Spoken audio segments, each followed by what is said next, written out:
it going? I am back. This is the first recipe video I have done in a while, and I apologize for that. I know there's a lot of people who enjoy these. I wasn't gonna do one because I was gonna make something you've seen before, the Salsa Verde chicken. Actually, now that I say that, I thought I had done that video and I completely forgot that I did a search, and I don't know that I have. So actually, if you know if I've done it or not, I'd love that in the comments down below so I know whether to do that in the future. Anyhow, I know I've at least shared it on Instagram. So tonight I was gonna go ahead and make that. However, after some discussion, we decided to switch it up, and this is what we do in our house. We're gonna make Salsa Verde chicken, but I'm turning it into a soup tonight. Because, now, excuse my messy kitchen, wasn't planning on doing a video, and life happens. So, he's trying to get into a package of Kleenex there. What I've got here is I've chopped some onion. I have my Farmer's Market chicken that I finally got back at Sam's Club again that needs to be used today. After I'm done, I've actually got to cut up my stew meat and get all that frozen.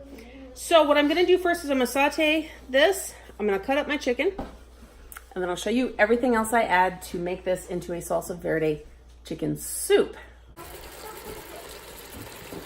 All right, so in the Instant Pot, I have sauteed the onion in the bottom.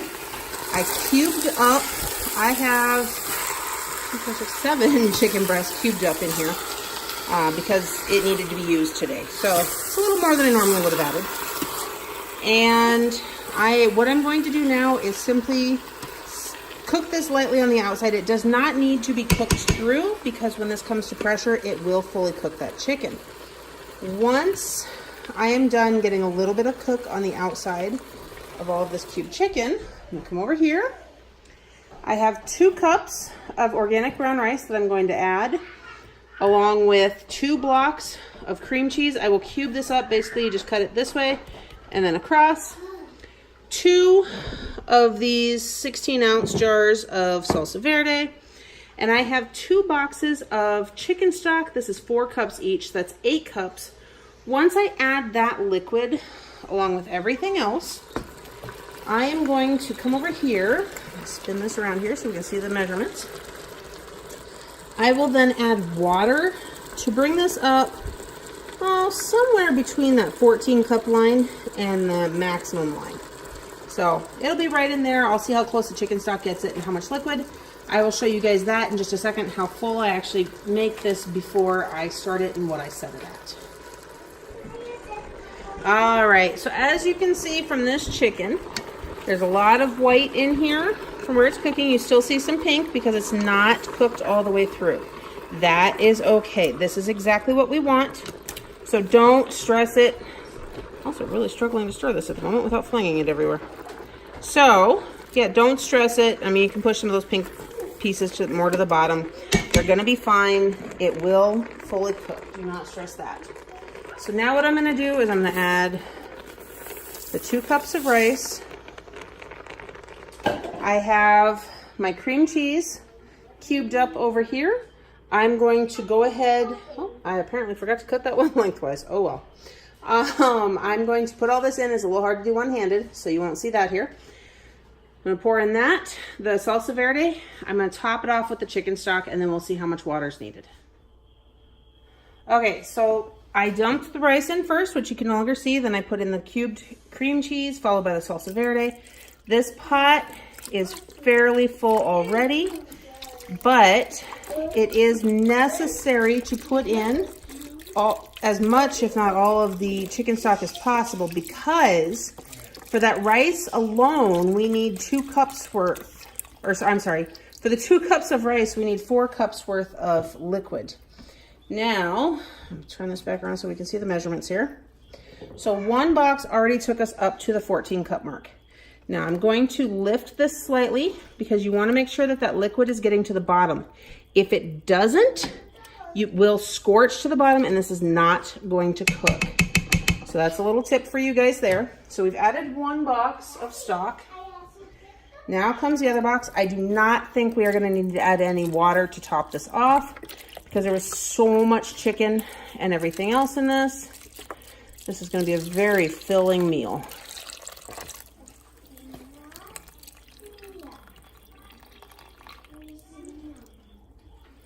All right, as you can tell, we are right in between that 14 cup and the maximum line, exactly like I was shooting for. So now we're gonna get our lid on. As always, make sure that your vent is set to seal. Then we're gonna come down here, and one of my favorite buttons, I'm gonna go ahead and hit the meat stew button because we do have that raw chicken in there still. That's gonna give it 35 minutes. If I wanted to hit the soup button, it's 30. It would probably still cook it, but in my opinion, that extra 5 minutes is worth it. So that's gonna cook it high pressure for 35 minutes. Then when that's done, I will go ahead and do a quick release, which is when I manually flip the valve and release the pressure rather than waiting for it to naturally release, which can take quite a while. So let's let this cook and I'll show you what it looks like when it's all done. All right, so my Instant Pot is done. I actually just finished doing a manual, or a quick release, I mean. So this is flip to vent. My pin has dropped. You'll see some nice splatter because this is so full and it's a cream based. This was really spitting a lot. When that happens, I actually just take a kitchen towel and drape over it. Keeping an eye out when certain spots get too saturated, I will shift it and move it around so that way it's not getting too wet in any one spot. All right, now please excuse the messes. Like I said at the start of this video, I did not clean because I didn't fully plan on doing this. All right. That just looks like cream, doesn't it? You just stir everything up. I usually use a regular slotted spoon to scrape everything up off the bottom. Get all the rice kind of fluffed up and whatnot. Mix all that salsa verde in. Check that out. So it's a chicken and rice salsa verde soup. And I am willing to bet that the kids are just going to love this.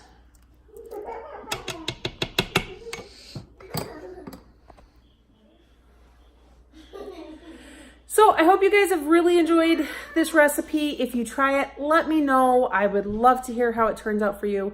Hopefully doing some of this too shows you guys how easy it can be to alter or change recipes and stuff. And know too that when I make this stuff, it's for a family of 9. So you can easily cut things in half, change the amounts, anything like that. So it's really easy to do. One other thing too, so if I haven't, because I haven't shown the chicken verde recipe yet, or if I haven't, wherever that's at, whatever we figured out, it's really just the chicken breasts, the cream cheese, and the salsa verde. I usually do it in the crock pot, and then I shred the chicken, and it makes some amazing sandwich filler, taco filling, you name it. Anyhow, one other thing I'm going to do is down in the description box down below, I'm going to include a link to an Instant Pot if you don't have yours yet. I'm going to check and see if there's any special prices running yet. I can't guarantee how long those prices will run, but if there is a date attached, I will let you guys know. Please feel free to follow that link. It helps us out when you do that, and it doesn't change the price of it for you. In fact, I might be able to find some special deals if there's any specials running through the affiliate program. Anyhow, I hope you guys are having a blessed day. Don't forget to like this video, subscribe to my channel, and hit that notification bell. Don't forget to check that description box down below too. If you're looking for the Weight Watchers points, I will do my best to get that added. I will see you guys in the next video.